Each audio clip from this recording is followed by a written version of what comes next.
the lotus of the true law. Homage to all the Buddhas and Bodhisattvas. Sadharma Pundarika Sutra.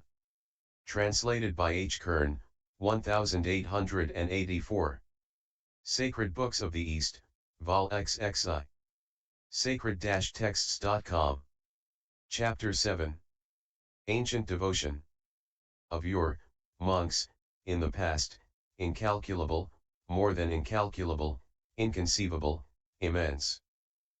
Measureless eons since, nay, at a period, an epoch far beyond, there appeared in the world a Tathagata, and see, named Mahabhignagnanabhibhu, endowed with science and conduct, a Shugata, and see, in the sphere Samhava, i.e. origin, genesis, in the period Maharupa.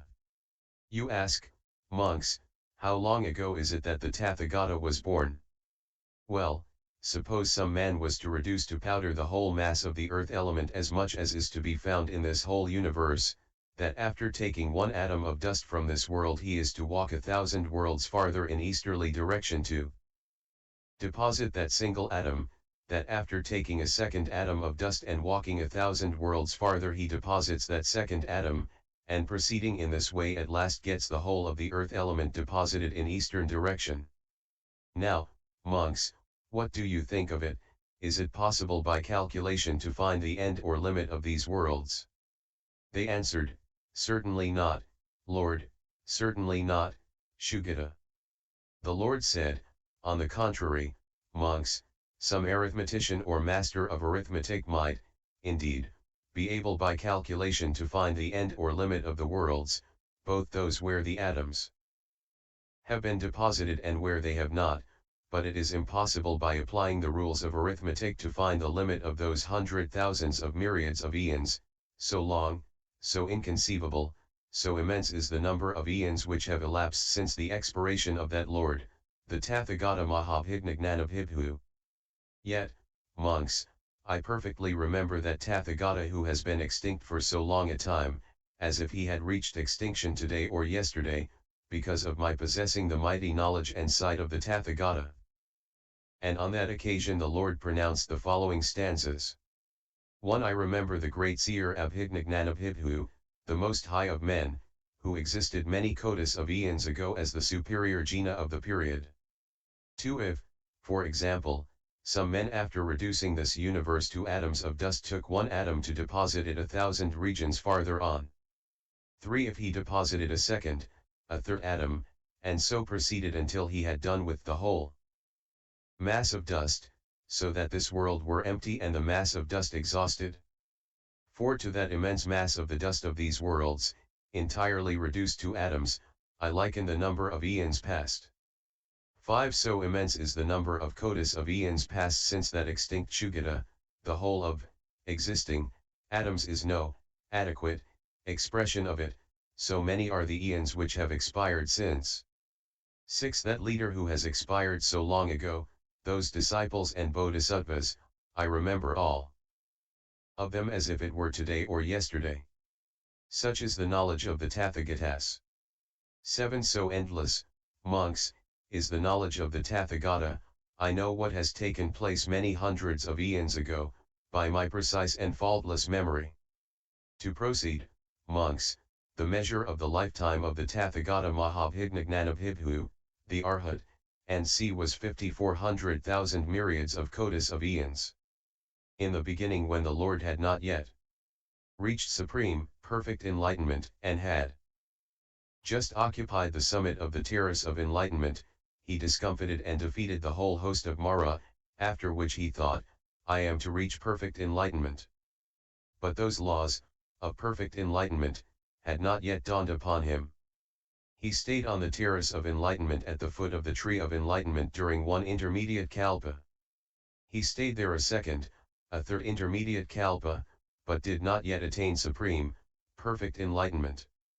He remained a fourth, a fifth, a sixth, a seventh, an eighth, a ninth, a 10th intermediate kalpa on the terrace of enlightenment at the foot of the tree of enlightenment, continuing sitting cross-legged without in the meanwhile rising. He stayed, the mind motionless, the body unstirring and untrembling, but those laws had not yet dawned upon him. Now, monks, while the Lord was just on the summit of the terrace of enlightenment, the gods of paradise, Trayastrimsas, prepared him a magnificent royal throne, 100 yoganas high, on occupying which the Lord attained supreme, perfect enlightenment, and no sooner had the Lord occupied the seat of enlightenment than the Brahmakayika gods scattered a rain of flowers all around the seat of enlightenment over a distance of 100 yoganas.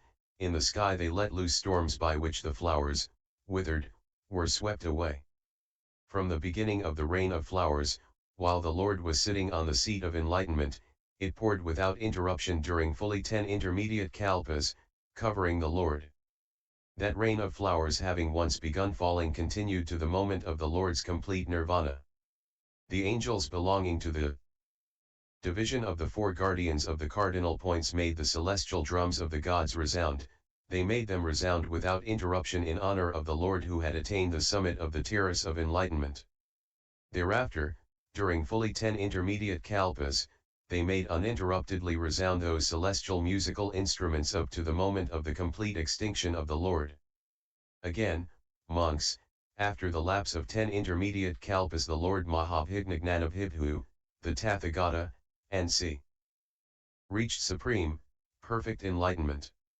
Immediately on knowing his having become enlightened the 16 sons born to that Lord when a prince royal, the eldest of whom was named Nanakara, which 16 young princes, monks, had severally toys to play with, variegated and pretty those 16 princes, I repeat, monks, left their toys, their amusements, and since they knew that the Lord Mahabhignagnanabhibhu, the Tathagata, and c. had attained supreme, perfect knowledge, went, surrounded and attended by their weeping mothers and nurses. Along with the noble, rich King Cakravartin, many ministers, and 100,000s of myriads of kotis of living beings, to the place where the Lord Mahabhignagnanabhibhu, the Tathagata, and c. was seated on the summit of the terrace of enlightenment. They went up to the Lord in order to honor, respect, worship, revere, and venerate him, saluted his feet with their heads, made 3 turns round him keeping him to the right, lifted up their joined hands, and praised the Lord, face to face, with the following stanzas. 8 Thou art the great physician, having no superior, rendered perfect in endless eons. Thy benign wish of saving all mortals, from darkness, has today been fulfilled. 9 Most difficult things hast thou achieved during the 10 intermediate kalpas now past. Thou hast been sitting all that time without once moving thy body, hand, foot, or any other part. 10 Thy mind also was tranquil and steady. Motionless, never to be shaken, thou knewest no distraction, thou art completely quiet and faultless. 11 Joy with thee. That thou so happily and safely, without any hurt, hast reached supreme enlightenment. How great a fortune is ours! We congratulate ourselves, O lion amongst kings. 12 These unhappy creatures, vexed in all ways, deprived of eyes, as it were, and joyless, do not find the road leading to the end of toils, nor develop energy for the sake of deliverance. 13 Dangers are for a long time on the increase, and the laws, or phenomena, things, are deprived of the possession of a celestial body. The word of the Jina is not being heard, the whole world is plunged in thick darkness. 14 But today, or now, hast thou, Majesty of the world, reached this hallowed, high, and faultless spot. We as well as the world are obliged to thee, and approach to seek our refuge with thee, O Protector. When, O monks, those 16 princes in the condition of boys, childlike and young, had with such stanzas celebrated the Lord Mahabhignagnanabhibhu, the Tathagata, and c. they urged the Lord to move on the will of the law. Preach the law, O Lord, preach the law, O Shugita, for the will of the public, the happiness of the public, out of compassion for the world, for the benefit, will, and happiness of the people generally, both of gods and men. And on that occasion they uttered the following stanzas. 15 Preach the law, O thou who art marked with 100 auspicious signs, O leader, O incomparable great seer. Thou hast attained exalted, sublime knowledge, let it shine in the world, including the gods. 16. Release us as well as these creatures, display the knowledge of the Tathagatas, that we also and, further, these beings may obtain this supreme enlightenment. 17. Thou knowest every course, of duty, and knowledge, thou knowest the, mental and moral, disposition and the good works done in a former state, the, natural, bent of all living beings. Move on the most exalted, sublime wheel. Then, monks, as the Lord Mahabhignanabhibhu, the Tathagata, and see, reached supreme, perfect enlightenment. 50. 100,000 myriads of kotis of spheres in each of the 10 directions of space were shaken in 6 different ways and became illumined with a great luster. And in the intervals between all those spheres, in the dreary places of dark gloom, where even the sun and moon, so powerful, mighty, and splendid, have no advantage of the shining power they are endowed with, have no advantage of the color and brightness they possess, even in those places a great luster arose instantly. And the beings who appeared in those intervals behold each other, acknowledge each other, and exclaim, Lo, there are other beings also here appearing. Lo, there are other beings also here appearing. The palaces and aerial cars of the gods in all those spheres up to the Brahma world shook in 6 different ways and became illumined with a great luster, surpassing the divine majesty of the gods. So then, monks, a great earthquake and a great, sublime luster arose simultaneously. And the aerial cars of the Brahma angels to the east, in these 50,100,000 myriads of kotis of spheres, began excessively to glitter, glow, and sparkle in splendor and glory. And those Brahma angels made this reflection, what may be foreboded by these aerial cars so excessively glittering, glowing, and sparkling in splendor and glory? Thereupon, monks, the Brahma angels in the 50,100,000 myriads of kotis of spheres went all to each other's abodes and communicated the matter to one another. After that, monks, the great Brahma angel, named Sarvasatvatratri, i.e. Savior of all beings, addressed the numerous host of Brahma angels in the following stanzas. 18. Our aerial cars today, or now, are all bristling with rays in an extraordinary degree, and blazing in beautiful splendor and brilliancy. What may be the cause of it? 19. Come, let us investigate the matter, what divine being has today sprung into existence, whose power, such as was never seen before, here now appears. 20. Or should it be the Buddha, the King of Kings, who today has been born somewhere in the world, and whose birth is announced by such a token that all the points of the horizon are now blazing in splendor? Thereupon, monks, the great Brahma angels in the 50,100,000 myriads of kotis of spheres mounted all together their own divine aerial cars, took with them divine bags, as large as Mount Sumeru, with celestial flowers, and went through the 4 quarters successively until they arrived at the western quarter, where those great Brahma angels, O monks, stationed in the western quarter, saw the Lord Mahabhignanabhibhu, the Tathagata, and see, on the summit of the exalted terrace of enlightenment, seated on the royal throne at the foot of the tree of enlightenment, surrounded and attended by gods, nagas, goblins, gandharvas, demons, garudas, kinnaras, great serpents, men, and beings not human, while his sons, the 16 young princes, were urging him to move forward the will of the law. On seeing which the Brahma angels came up to the Lord, saluted his feet with their heads, walked many 100,000 times round him from left to right, strewing flowers, and overwhelming both him and the tree of enlightenment, over a distance of 10 yoganas, with those flower bags as large as Mount Sumeru. After that they presented to the Lord their aerial cars, with the words, accept, O Lord, these aerial cars out of compassion to us, use, O Shugata, those cars out of compassion to us. On that occasion, monks, after presenting their own cars to the Lord, the Brahma angels celebrated the Lord, face to face, with the following seasonable stanzas. 21a, or the wonderful, matchless Jina, so beneficial and merciful, has arisen in the world. Thou art born a protector, a ruler, and teacher, a master, today all quarters are blessed. 22 We have come as far as fully 50,000 kotis of worlds from here to humbly salute the Jina by surrendering our lofty acreal cars altogether.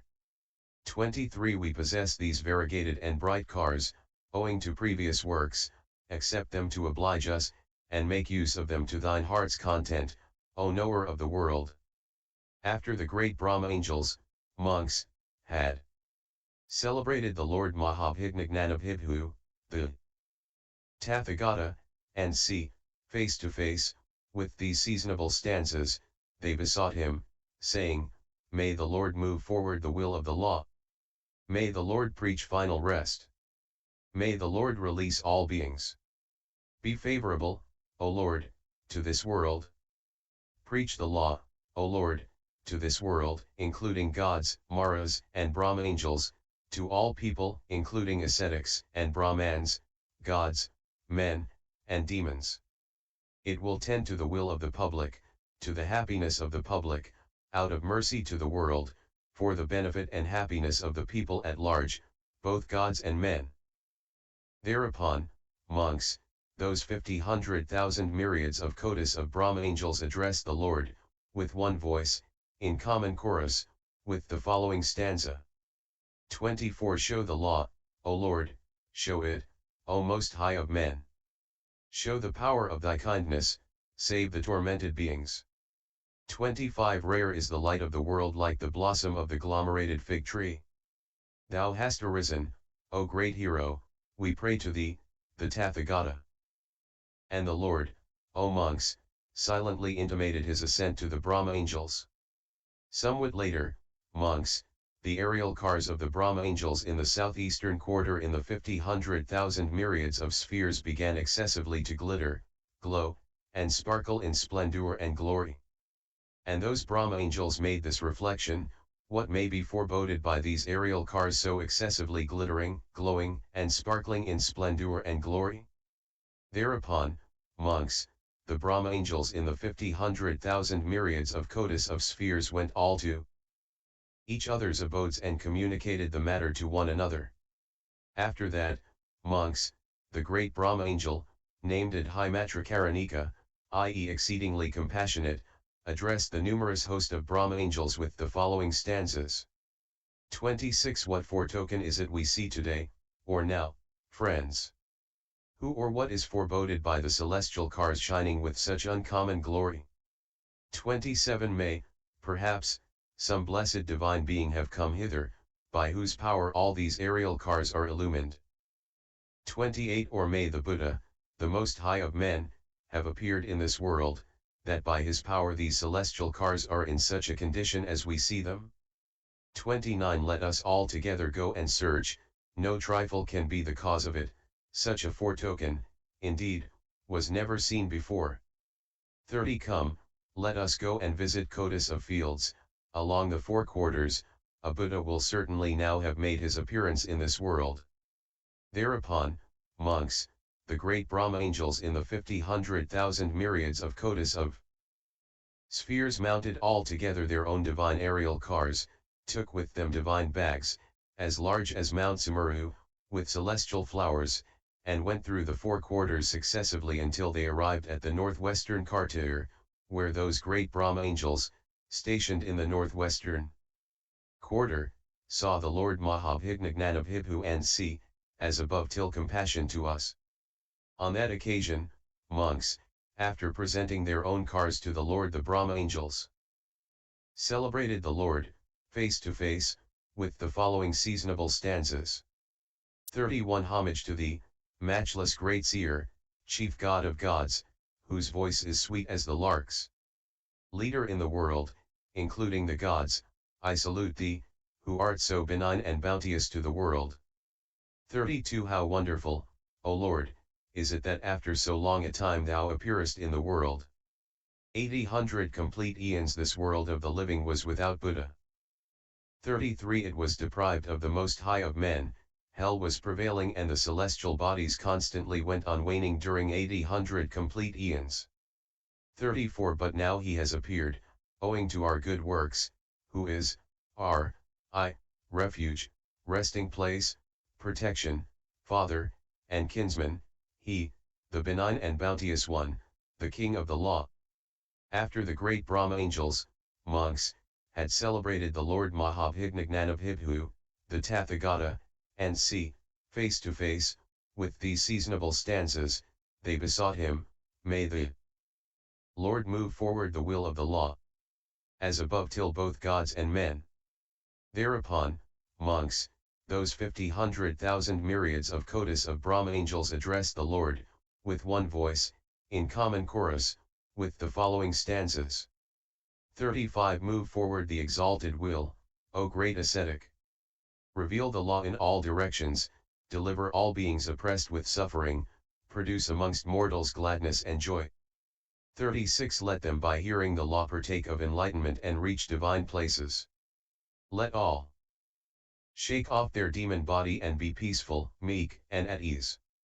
And the Lord, O monks, silently intimated his assent to these Brahma angels also. Somewhat later, monks, the aerial cars of the Brahma angels in the southern quarter and as above till to one another. After that, monks, the great Brahma angel, named Sudharma, addressed the numerous host of Brahma angels in stanzas. 37 It cannot be without cause or reason, friends, that today, or now, all these celestial cars are so brilliant, this bespeaks some portent somewhere in the world. Come, let us go and investigate the matter. 38 No such portent has appeared in hundreds of eons past. Either some god has been born or a Buddha has arisen in this world. Thereupon, monks, the great Brahma angels in the 50,100,000 myriads of cotis of spheres mounted and as above till compassion to us. On that occasion, monks, after presenting their own cars to the Lord, the Brahma angels celebrated the Lord, face to face, with the following seasonable stanzas. 39 Most rare, and precious, is the sight of the leaders. Be welcome, thou dispeller of worldly defilement. It is after a long time that thou now appearest in the world, after hundreds of complete eons one, now, beholds thee. 40 Refresh the thirsty creatures, O Lord of the world. Now first thou art seen, it is not easy to behold thee. As rare, or precious, as the flowers of the glomerated fig tree is thine appearance, O Lord. 41 By thy power these aerial cars of ours are so uncommonly illumined now, O leader. To show us thy favor accept them, O thou whose look pierces everywhere. After the great Brahma angels, monks, had celebrated the Lord Mahabhignanabhibhu, the Tathagata, and face to face, with these seasonable stanzas, they besought him, may the Lord move forward the will of the law, as above till gods and men. Thereupon, monks, those 50,100,000 myriads of cotis of Brahma angels addressed the Lord, with one voice, in common chorus, with the following stanzas. 42 Preach the law, O Lord, and leader. Move forward the will of the law, make the drum of the law resound, and blow the conch trumpet of the law. 43 Shed the rain of the true law over this world and proclaim the sweet-sounding, good word, manifest the law required, save myriads of cotis of beings. And the Lord, monks, silently intimated his assent to the Brahma angels. Repetition, the same occurred in the southwest, in the west, in the northwest, in the north, in the northeast, in the nadir. Then, monks, the aerial cars of the Brahma angels in the nadir, in those 50,100,000 myriads of cotis of spheres and as above till to one another. After that, monks, the great Brahma angel, named Kern, addressed the numerous host of Brahma angels with the following stanzas. 44 What may be the cause, O friends, that our cars are so bright with splendor, color, and light? What may be the reason of their being so exceedingly glorious? 45 We have seen nothing like this before nor heard of it from others. These cars are now bright with splendor and exceedingly glorious, what may be the cause of it? 46 Should it be some god who has been bestowed upon the world in recompense of good works, and whose grandeur thus comes to light? Or is perhaps a Buddha born in the world? Thereupon, monks, the great Brahma angels in the 50,100,000 myriads of kotis of spheres mounted all together their own divine aerial cars, took with them divine bags, as large as Mount Sumeru, with celestial flowers, and went through the four quarters successively until they arrived at the zenith, where those great Brahma angels, stationed at the zenith, saw the Lord Mahabhignanabhibhu and see, as above till compassion to us. On that occasion, monks, after presenting their own cars to the Lord, the Brahma angels celebrated the Lord, face to face, with the following seasonable stanzas. 47 How goodly is the sight of the Buddhas, the mighty lords of the world, those Buddhas who are to deliver all beings in this triple world. 48 The all-seeing masters of the world send their looks in all directions of the horizon, and by opening the gate of immortality they make people reach the safe shore. 49 An inconceivable number of eons now past were void, and all quarters wrapped in darkness, as the chief genus did not appear. 50 The dreary hells, the brute creation and demons were on the increase, thousands of kotis of living beings fell into the state of ghosts. 51 The heavenly bodies were on the wane, after their disappearance they entered upon evil ways, their course became wrong because they did not hear the law of the Buddhas. 52 All creatures lacked dutiful behavior, purity, good state, and understanding, their happiness was lost, and the consciousness of happiness was gone. 53 They did not observe the rules of morality, were firmly rooted in the false law, not being led by the Lord of the world, they were precipitated into a false course. 54 Hail! Thou art come at last, O light of the world. Thou, born to be bounteous towards all beings. 55 Hail! Thou hast safely arrived at supreme Buddha knowledge, we feel thankful before thee, and so does the world, including the gods. 56 By thy power, O mighty Lord, our aerial cars are glittering, to thee we present them, great hero, deign to accept them, great solitary. 57 Out of grace to us, O leader, make use of them so that we, as well as all other beings, may attain supreme enlightenment. After the great Brahma angels, O monks, had celebrated the Lord Mahabhignanabhibhu, the Tathagata, and see, face to face, with seasonable stanzas, they besought him, may the Lord move forward the will of the law. And see, as above till both gods and men.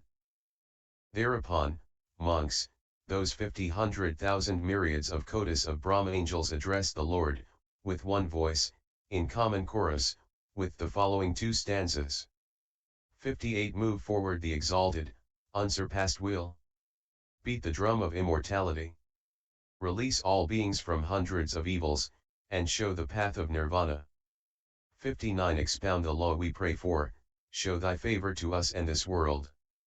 Let us hear thy sweet and lovely voice which thou hast exercised during thousands of kotis of eons. Now, monks, the Lord Mahabhignanabhibhu the Tathagata, and see, being acquainted with the prayer of the 100,000 myriads of kotis of Brahma angels and of the 16 princes, his sons, commenced at that juncture to turn the will that has 3 turns and 12 parts, the will never moved by any ascetic, Brahman, god, demon, nor by any one else. His preaching consisted in this is pain, this is the origin of pain, this is the suppression of pain, this is the treatment leading to suppression of pain. He moreover extensively set forth how the series of causes and effects is evolved, and said it is thus, monks. From ignorance proceed conceptions, or fancies, from conceptions, or fancies, proceeds understanding, from understanding name and form, from name and form the 6 senses, from the 6 senses proceeds contact, from contact sensation, from sensation proceeds longing, from longing proceeds striving, from striving as cause issues existence, from existence birth, from birth old age, death, mourning, lamentation, sorrow, dismay, and despondency. So originates this whole mass of misery. From the suppression of ignorance results the suppression of conceptions, from the suppression of conceptions results that of understanding, from the suppression of understanding results that of name and form, from the suppression of name and form results that of the six senses, from the suppression of the six senses results that of contact, from the suppression of contact results that of sensation, from the suppression of sensation results that of longing, from the suppression of longing results that of striving, from the suppression of striving results that of existence, from the suppression of existence results that of birth, from the suppression of birth results that of old age, death, mourning, lamentation, sorrow, dismay, and despondency. In this manner the whole mass of misery is suppressed. And while this will of the law, monks, was being moved onward by the Lord Mahabhignagnanabhibhu, the Tathagata, and see, in presence of the world, including the gods, demons, and Brahma angels, of the assemblage, including ascetics and Brahmans, then, at that time, on that occasion, the minds of 60,100,000 myriads of kotis of living beings were without effort freed from imperfections and became all possessed of the triple science, of the sixfold transcendent wisdom, of the emancipations and meditations. In due course, monks, the Lord Mahabhignagnanabhibhu, the Tathagata, and see, again gave a second exposition of the law, likewise a third and a fourth exposition. And at each exposition, monks, the minds of 100,000s of myriads of kotis of beings, like the sands of the river Ganges, were without effort freed from imperfections. Afterwards, monks, the congregation of disciples of that Lord was so numerous as to surpass all calculation. Meanwhile, monks, the 16 princes, the youths, had, full of faith, left home to lead the vagrant life of mendicants, and had all of them become novices, clever, bright, intelligent, pious, followers of the course, of duty, under many 100,000 Buddhas, and striving after supreme, perfect enlightenment. These 16 novices, monks, said to the Lord Mahabhignagnanabhibhu, the Tathagata, and see, the following, O Lord, these many 100,000 myriads of kotis of disciples of the Tathagata have become very mighty, very powerful, very potent, owing to the Lord's teaching of the law. Deign, O Lord, to teach us also, for mercy's sake, the law with a view to supreme, perfect enlightenment, so that we also may follow the teaching of the Tathagata. We want, O Lord, to see the knowledge of the Tathagata. The Lord can himself testify to this, for thou, O Lord, who knowest the disposition of all beings, also knowest ours. Then, monks, on seeing that those princes, the youths, had chosen the vagrant life of mendicants and become novices, the half of the whole retinue of the king Cakravartin, to the number of 80,100,000 myriads of kotis of living beings, chose the vagrant life of mendicants.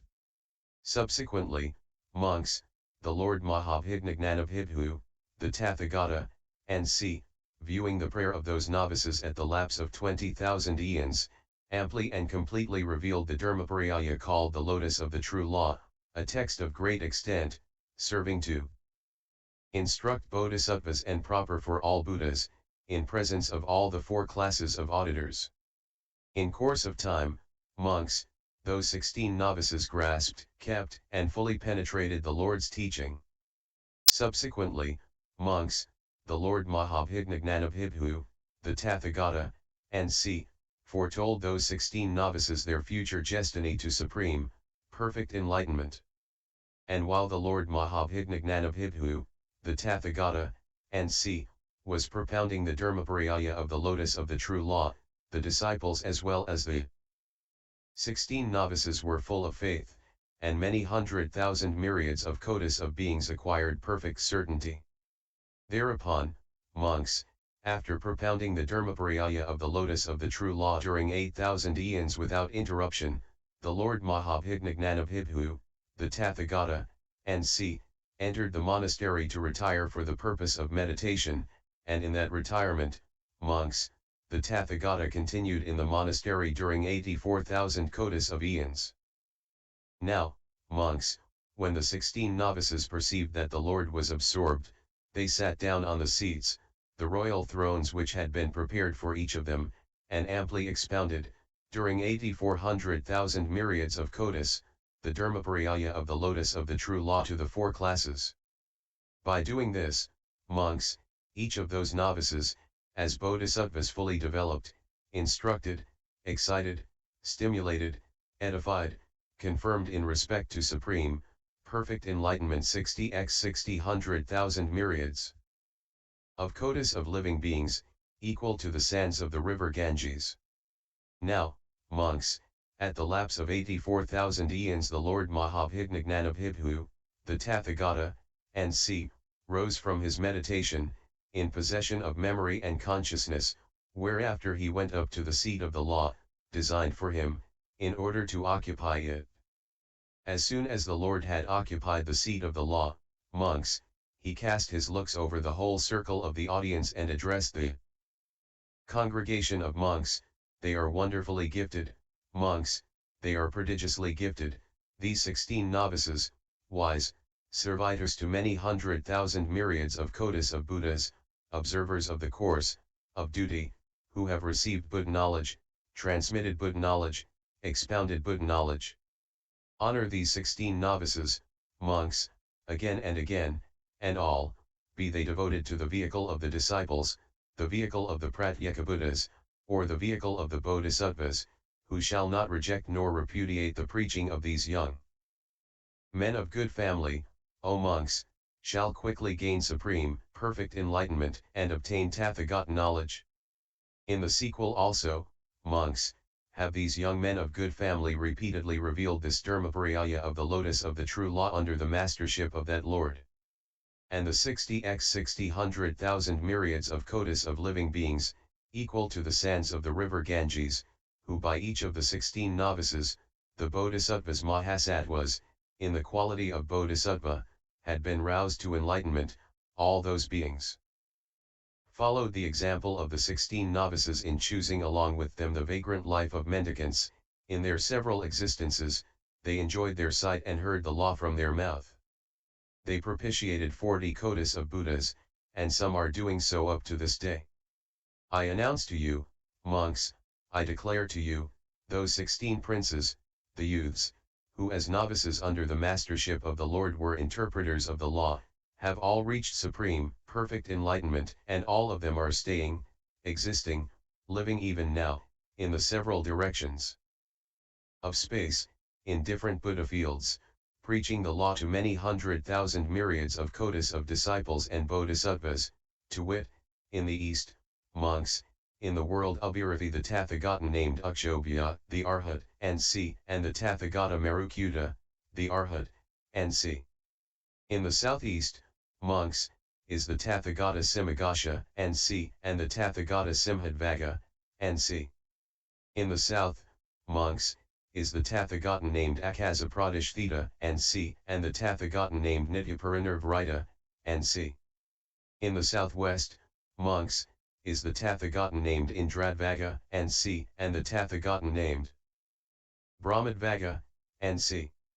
In the west, monks, is the Tathagata named Amadeus, and C, and the Tathagata named Sarvalokadeta Padravadgapratyotirna, and C.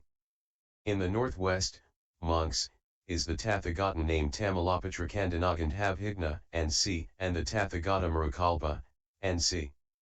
In the north, monks, is the Tathagata named Meghasvara Pradipa, and C, and the Tathagata named Meghasvarariga, and C.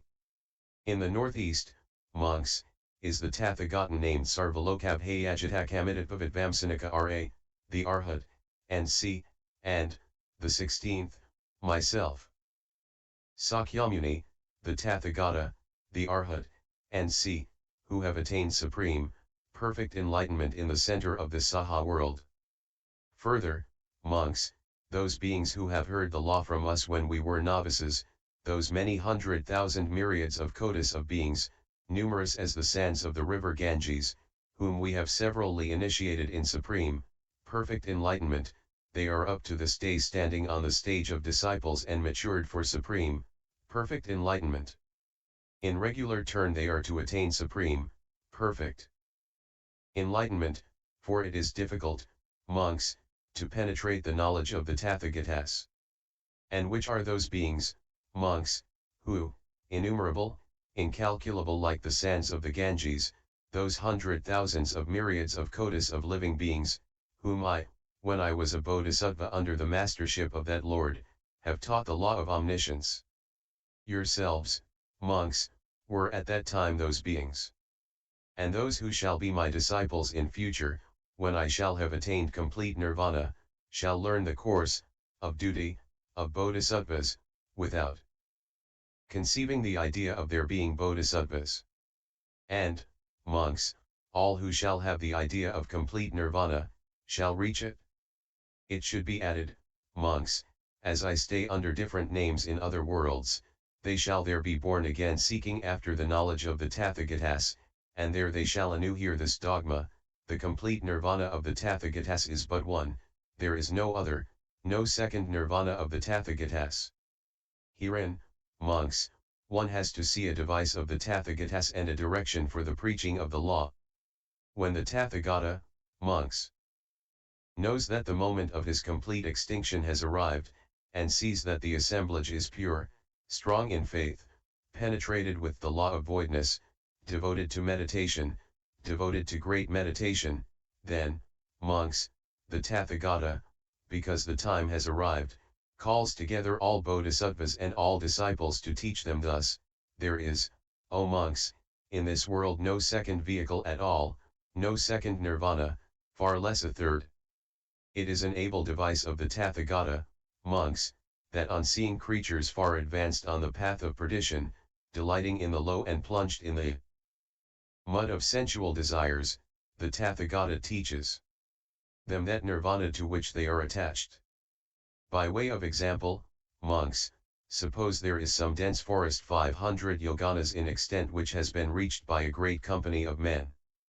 They have a guide to lead them on their journey to the Isle of Jewels, which guide, being able, clever, sagacious, well acquainted with the difficult passages of the forest, is to bring the whole company out of the forest. Meanwhile that great troop of men, tired, weary, afraid, and anxious, say, verily, Master, Guide, and Leader. Know that we are tired, weary, afraid, and anxious, let us return, this dense forest stretches so far. The guide, who is a man of able devices, on seeing those people desirous of returning, thinks within himself, it ought not to be that these poor creatures should not reach that great Isle of Jewels. Therefore out of pity for them he makes use of an artifice. In the middle of that forest he produces a magic city more than 100 or 200 yoganas in extent. Thereafter he says to those men, be not afraid, sirs, do not return, there you see a populous place where you may take repose and perform all you have to do, there stay in the enjoyment of happy rest. Let him who after reposing there wants to do so, proceed to the great Isle of Jewels.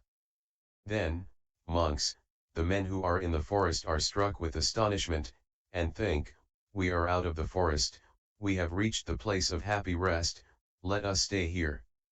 They enter that magic city, in the meaning that they have arrived at the place of their destination, that they are saved and in the enjoyment of rest.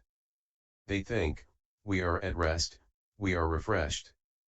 After a while, when the guide perceives that their fatigue is gone, he causes the magic city to disappear, and says to them, come, sirs, there you see the great Isle of Jewels quite near, as to this great city, it has been produced by me for no other purpose but to give you some repose. In the same manner, monks, is the Tathagata, the Arhat and see, your guide, and the guide of all other beings. Indeed, monks, the Tathagata, and see, reflects thus, great is this forest of evils which must be crossed, left, shunned. It ought not to be that these beings, after hearing the Buddha knowledge, should suddenly turn back and not proceed to the end because they think, this Buddha knowledge is attended with too many difficulties to be gone through to the end. Under those circumstances the Tathagata, knowing the creatures to be feeble of character, does, as the guide, who, produces the magic city in order that those people may have repose, and after their having taken repose, he tells them that the city is one produced by magic. In the same manner, monks, the Tathagata, and see, to give a repose to the creatures, very skillfully teaches and proclaims two stages of nirvana, viz. The stage of the disciples and that of the Pratyekabuddhas. And, monks, when the creatures are there halting, then the Tathagata, and see, himself, pronounces these words, "You have not accomplished your task, monks, you have not finished what you had to do. But behold, monks, the Buddha knowledge is near, behold and be convinced, what to you seems nirvana, that is not nirvana. Nay, monks, it is an able device of the Tathagatas, and see, that they expound three vehicles." And in order to explain this same subject more in detail, the Lord on that occasion uttered the following stanzas. 60 The leader of the world, Abhidnagnanabhibhu, having occupied the terrace of enlightenment, continued 10 complete intermediate kalpas without gaining enlightenment, though he saw the things in their very essence. 61 Then the gods, nagas, demons, and goblins, zealous to honor the Jina, sent down a rain of flowers on the spot where the leader awakened to enlightenment. 62 And high in the sky they beat the cymbals to worship and honor the Jina, and they were vexed that the Jina delayed so long in coming to the highest place. 63 After the lapse of 10 intermediate kalpas the Lord Anabhibhu attained enlightenment, then all gods, men, serpents, and demons were glad and overjoyed. 64 The 16 sons of the leader of men. Those heroes, being at the time young princes, rich in virtues, came along with thousands of kotas of living beings to honor the eminent chiefs of men. 65 And after saluting the feet of the leader they prayed, "Reveal the law and refresh us as well as this world with thy good word, O Lion amongst kings." 66 After a long time thou art seen, again, in the 10 points of this world, thou appearest, great leader, while the aerial cars of the Brahma angels are stirring to reveal a token to living beings. 67 In the eastern quarter 50,000 kotas of fields have been shaken, and the lofty angelic cars in them have become excessively brilliant. 68 The Brahma angels on perceiving this foretoken went and approached the chief of the leaders of the world, and, covering him with flowers, presented all of them their cars to him. 69 They prayed him to move forward the will of the law, and celebrated him with stanzas and songs. But the King of Kings was silent, for he thought the time has not yet arrived for me to proclaim the law. 70 Likewise in the south, west, north, the nadir, zenith, and in the intermediate points of the compass there were thousands of kotas of Brahma angels. 71 Unremittingly covering the Lord, with flowers, they saluted the feet of the leader, presented all their aerial cars, celebrated him, and again prayed. 72 Move forward the wheel, O thou whose sight is infinite. Rarely art thou met in the course of many kotas Ophians. Display the benevolence thou hast observed in so many former generations, open the gate of immortality. 73 On hearing their prayer, he whose sight is infinite exposed the multifarious law and the four truths, extensively. All existences, said he, spring successively from their antecedents. 74 Starting from ignorance, the seer proceeded to speak of death, endless woe, all those evils spring from birth. Know likewise that death is the lot of mankind. 75 No sooner had he expounded the multifarious, different, endless laws, than 80 myriads of kotas of creatures who had heard them quickly attained the stage of disciples. 76 On a second occasion the Jina expounded many laws, and beings like the sands of the Ganges became instantly purified and disciples.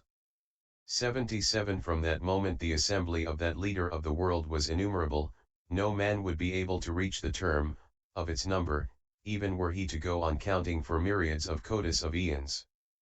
78 Those 16 princes also, his own dear sons, who had become mendicants and novices, said to the Jinnah, Expound, O chief, the superior law. 79 That we may become sages, knowers of the world, such as thyself art, O supreme of all Jinnahs, and that all these beings may become such as thyself art, O hero, O clear-sighted one. 80 And the Jinnah, considering the wish of his sons, the young princes, explained the highest superior enlightenment by means of many myriads of codes of illustrations. 81 Demonstrating with thousands of arguments and elucidating the knowledge of transcendent wisdom, the Lord of the world indicated the veritable course of duty, such as was followed by the wise bodhisattvas. 82 This very sutra of Oret extension, this good lotus of the true law, was by the Lord delivered in many thousands of stanzas, so numerous as to equal the sands of the Ganges. 83 After delivering the sutra, the Jinnah entered the monastery for the purpose of becoming absorbed in meditation. During 84 complete eons the Lord of the world continued meditating, sitting on the same seat. 84 Those novices, perceiving that the chief remained in the monastery without coming out of it, imparted to many codes of creatures that Buddha knowledge, which is free from imperfections and blissful. 85 On the seats which they had made to be prepared, one for each, they expounded this very sutra under the mastership of the Shugata of that period. A service of the same kind they render to me. 86 Innumerable as the sands of 60,000, rivers like the Ganges were the beings then taught, each of the sons of the Shugata converted, or trained, endless beings. 87 After the Jinnah's complete nirvana they commenced a wandering life and saw codes of Buddhas, along with those pupils they rendered homage to the most exalted amongst men. 88 Having observed the extensive and sublime course of duty and reached enlightenment in the 10 points of space, those 16 sons of the Jinnah became themselves Jinnahs, 2 by 2, in each point of the horizon. 89 And all those who had been their pupils became disciples of those Jinnahs, and gradually obtained possession of enlightenment by various means. 90 I myself was one of their number, and you have all been taught by me. Therefore you are my disciples now also, and I lead you all to enlightenment by my devices. 91 This is the cause dating from old, this is the motive of my expounding the law, that I lead you to superior enlightenment. This being the case, monks, you need not be afraid. 92 It is as if there were a forest dreadful, terrific, barren, without a place of refuge or shelter, replete with wild beasts, deprived of water, frightful for persons of no experience. 93 Suppose further that, many thousand men have come to the forest, that waste tract of wilderness which is fully 500 yoganas in extent. 94 And he who is to act as their guide through that rough and horrible forest is a rich man, thoughtful, intelligent, wise, well instructed, and undaunted. 95 And those beings, numbering many kodas, feel tired, and say to the guide, we are tired, master, we are not able to go on, we should like now to return. 96 But he, the dexterous and clever guide, is searching in his mind for some apt device. Alas! He thinks, by going back these foolish men will be deprived of the possession of the jewels. 97 Therefore let me by dint of magic power now produce a great city adorned with thousands of kodas of buildings and embellished by monasteries and parks. 98 Let me produce ponds and canals, a city, adorned with gardens and flowers, provided with walls and gates, and inhabited by an infinite number of men and women. 99 After creating that city he speaks to them in this manner, do not fear, and be cheerful, you have reached a most excellent city, enter it and do your business, speedily. 100 Be joyful and at ease, you have reached the limit of the whole forest. It is to give them a time for repose that he speaks these words, and, in fact, they recover from their weariness. 101 As he perceives that they have sufficiently reposed, he collects them and addresses them again, come, hear what I have to tell you, this city have I produced by magic. 102 On seeing you fatigued, I have, lest you should go back, made use of this device, now strain your energy to reach the isle. 103 In the same manner, monks, I am the guide, the conductor of thousands of kotas of living beings, in the same manner I see creatures toiling and unable to break the shell of the egg of evils. 104 Then I reflect on this matter, these beings have enjoyed repose, have been tranquilized, now I will remind them of the misery of all things, and I say at the stage of Arhat you shall reach your aim. 105 At that time, when you shall have attained that state, and when I see all of you have become Arhats, then will I call you all together and explain to you how the law really is. 106 It is an artifice of the leaders, when they, the great seers, show three vehicles, for there is but one vehicle, no second, it is only to help creatures, that two vehicles are spoken of. 107 Therefore I now tell you, monks, rouse to the utmost your lofty energy for the sake of the knowledge of the all-knowing, as yet, you have not come so far as to possess complete nirvana. 108 But when you shall have attained the knowledge of the all-knowing and the 10 powers proper to jhanas, you shall become Buddhas marked by the 32 characteristic signs and have rest forever.